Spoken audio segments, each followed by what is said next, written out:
Saudações a você que nos acompanha no projeto Lendo a Bíblia em um Ano. Hoje a nossa reflexão está em Gênesis capítulos 49 e 50, Salmo capítulo 39 e Hebreus capítulo 5. Aproveita, curte esse vídeo, compartilha e ajude para que mais e mais pessoas possam receber essa mensagem e também serem abençoadas.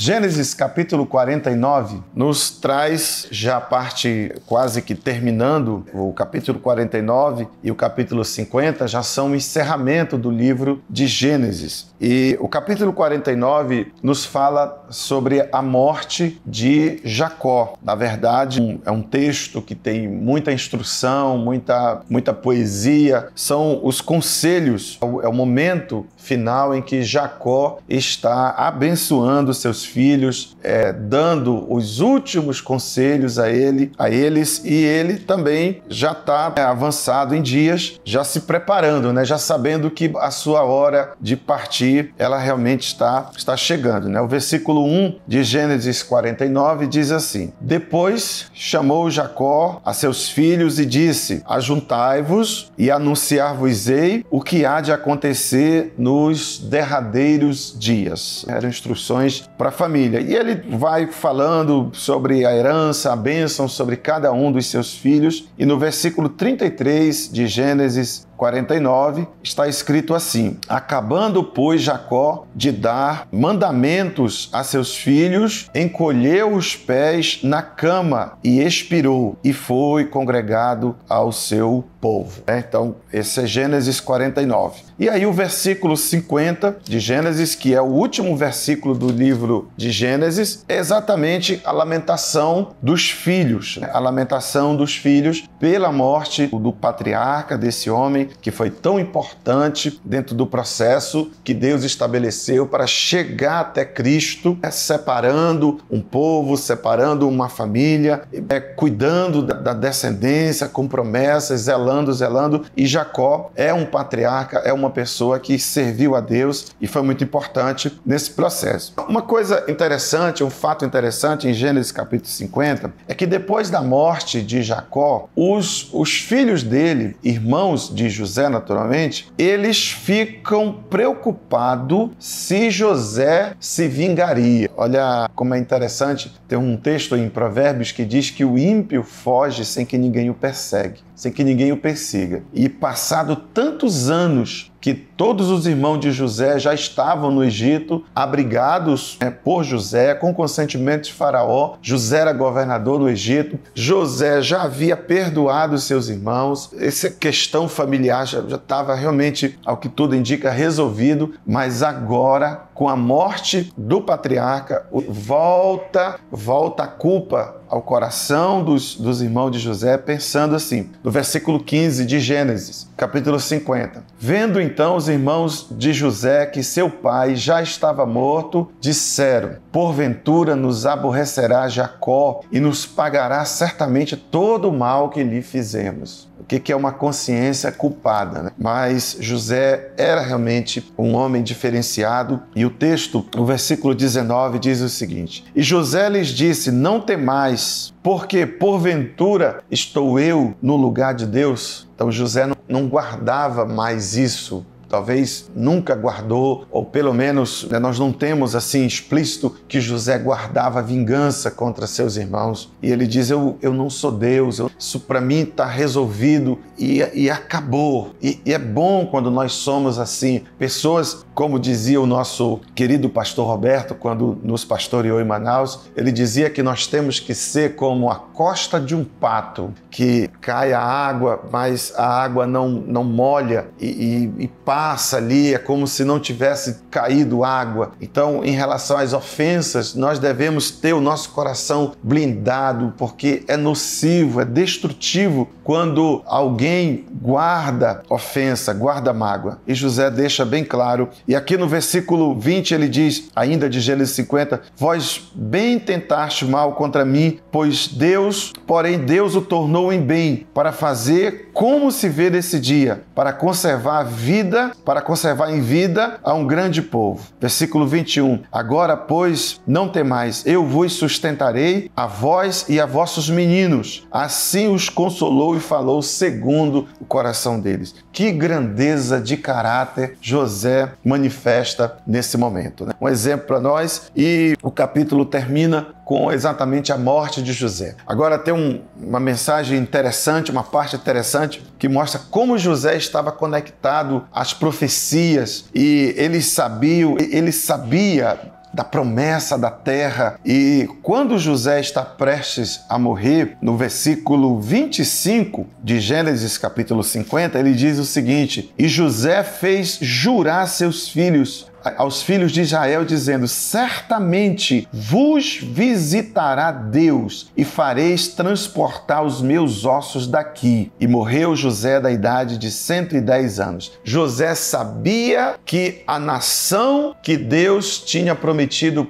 para Abraão, ela seria uma realidade. Em algum momento iria acontecer. Ele sabia que o Egito não era o lugar de Israel. O Egito não era o lugar que Deus tinha separado, preparado para ser a casa de Israel. E ele sabia que haveria um momento em que Deus visitaria o seu povo e tiraria o seu povo do Egito. E ele fez o povo prometer, quando vocês saírem daqui, não sei daqui a quantas décadas, quantos séculos, quando vocês saírem daqui, eu quero que vocês levem meus ossos. Eu quero que meus ossos sejam sepultados na terra prometida que o Senhor tem para o seu povo. Não quero que meus ossos fiquem no Egito, porque eu não sou do Egito. Uma reflexão, uma mensagem para nós, para mim e para você, entendermos que nós não somos do Egito, não somos dessa terra, nós não somos daqui, nós somos peregrinos e nós estamos a caminho do céu. Então, Gênesis capítulo 50 termina com esse ensinamento. O Salmo capítulo 39,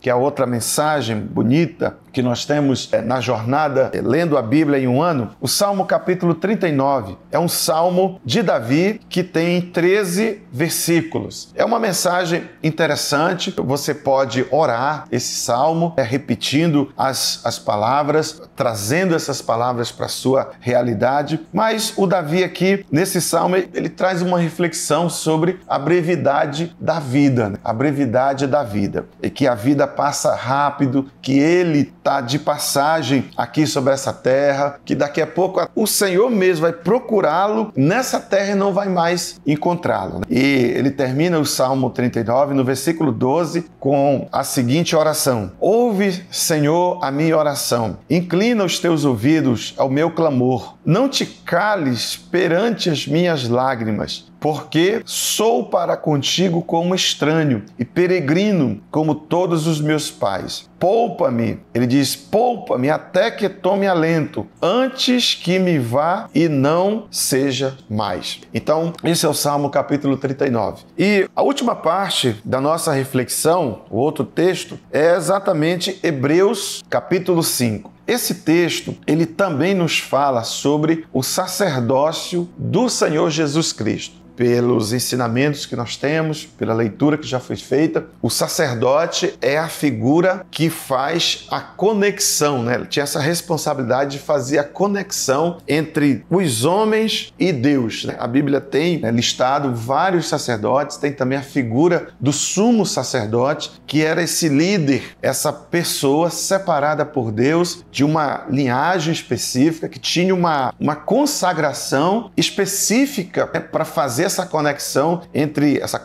intercessória, essa conexão representativa entre os homens e Deus. E nesse texto, a Bíblia diz que Cristo é o sumo sacerdote, o maior. Ele foi aquele sacerdote que fez a representação máxima. Em Hebreus capítulo 5, a partir do versículo 1, diz o seguinte: porque todo sumo sacerdote tomado dentre os homens é constituído a favor dos homens nas coisas concernentes a Deus, para que ofereça dons e sacrifícios pelos pecados. E é interessante que todos os outros sacerdotes, eles ofereciam os sacrifícios e eles faziam essa representatividade pelos seus próprios pecados e pelo pecado do povo. Mas nesse capítulo, nesse texto, nós vamos entender que Cristo, ele assumiu essa representação, mas ele não precisou fazer sacrifício por si, porque ele não tinha pecados. O versículo 5 é quando fala de Cristo tendo esse acesso humano, se tornando humano para se tornar sacerdote dos homens, sacerdote de Deus entre os homens. No versículo 5 ele diz: assim também Cristo não se glorificou a si mesmo para se fazer sumo sacerdote, mas glorificou aquele que lhe disse: tu és meu filho, eu hoje te gerei. Então Jesus se tornou sumo sacerdote, se tornou esse representante, essa função, esse sacerdote que reconectou as pessoas com Deus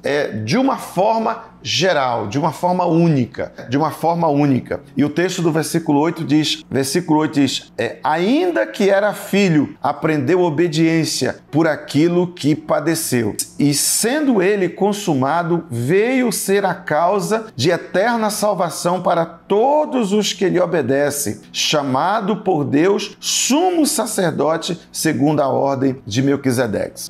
Ainda essa reflexão continua por outros capítulos sobre Cristo é superior a todos os outros sumos sacerdotes. Queridos, ficamos por aqui na reflexão de hoje. Deus abençoe a sua vida. Não esqueça de curtir esse vídeo, de compartilhar esse vídeo e permitir que outras pessoas possam ser abençoadas com esse conteúdo. Deus abençoe e até a próxima.